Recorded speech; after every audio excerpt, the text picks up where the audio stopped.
What plans do you have that will address the challenges of student mental health? Tomasa first. I think that mental health is at the top of the list and at the top of any platform. I think that it ties directly into your quality of an education and is extremely important to address, especially after a virtual year and an abundance of mental health and learning losses. To address the challenges suffered by challenges of mental health suffered by the students, I want to implement excused mental health absences. I want to incorporate mental health into our curriculums and incorporate social and emotional learning activities into our day-to-day lives. Incorporating mental health into the curriculum, having these excused mental health absences, as well as acknowledging the mental health, the abundance of mental health and learning losses as a result of virtual years of the utmost importance, and definitely needs to be implemented during my term, so 100%. And to Roa?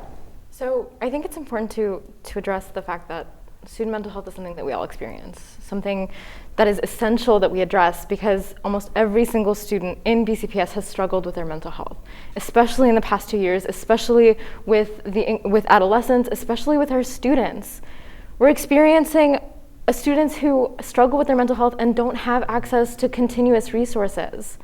We don't have those resources readily available to us, so it means implementing those into our school buildings. It means redefining the role of school social workers and school psychologists to put them at the forefront of our education, to put them in the forefront of mental health resources. It means implementing mental wellness and pause days so that students have the chance to recover from the academic calendar, to recover from what they're experiencing and seek out resources within the school day. And Roa, that is time. Thank you. Our next question is, how do you plan on communicating with students to hear their concerns and experiences? We'll start with Roa. Of course. So I think something that's incredibly pressing is the fact that the student member of the board acts as the communication between the Board of Education and the students. They serve as that bridge.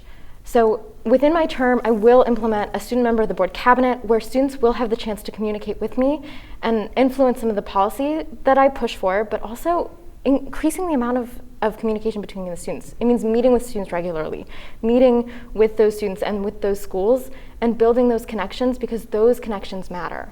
Increasing accessibility to the board and increasing accessibility to me as a student member is of utmost importance. Thank you. Next up, we have Masa. I think that as student member of the board, my entire role is to be a representative of the students, of 111,000 students across BCPS. And to do that, I can't just advocate for my concerns. I have to advocate for the concerns of BCPS as a whole, and not just BCPS in the Eastern Zone, in the Western Zone, in the Central Zone.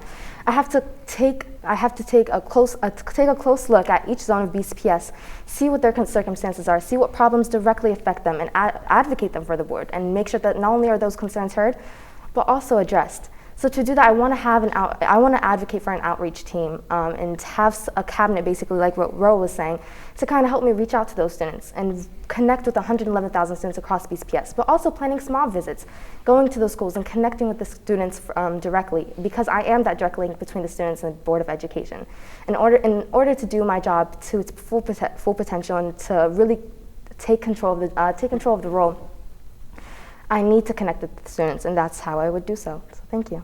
Thank you. And that ends our first category of climate.